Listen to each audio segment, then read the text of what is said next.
So in question 13 we have a trig question here, but with a little extra twist. We're asked to calculate a bearing. So we need to bear, that's mine, at the end of the question. Anyway, so if it's trig, well, I mean, I've already read the cosine rule out, but if it's trig, you need to decide on the sine of the cosine. We will be using cosine, because if you look at this triangle, then, I mean, we don't have any angles. We can't get this one in here because we don't know what that is. But we do have 3 sides, and we are looking for an angle. So that means we use the cosine rule.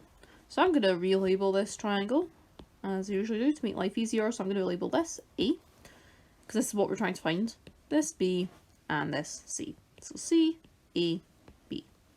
Now the strategy for this, let me just go back. The strategy for this is, if we're asked to calculate the bearing, well, the bearing is always the bearing from the yacht, which is RB, so this. So we're asked to calculate, actually, yes, that angle there, that's what we're trying to find. But bearings are always measured from due north and measured clockwise, so it'll be 240 plus whatever angle we find. But I'll get to that in a moment.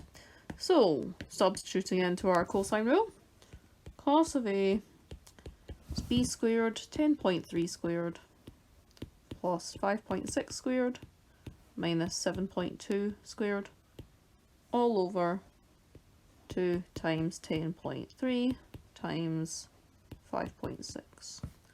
So cos of A is equal to, I'm just going to write it as a fraction to make life easy, because it comes as a fraction rather than a decimal, 1648.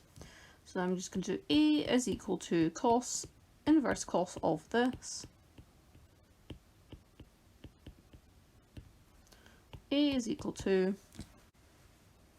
so I'm going to round this actually. So now that we've found angle A, which is this one in here, so this is A, then we need to calculate the bearing, which was what we need to bear in mind. So the bearing is this 240, because it's measured clockwise from north, plus our angle. So we could do bearing equals this lovely thing plus 240, which equals 282.0883922, which is equal to 282, let's just round it, 0.1 degrees. So that is our bearing.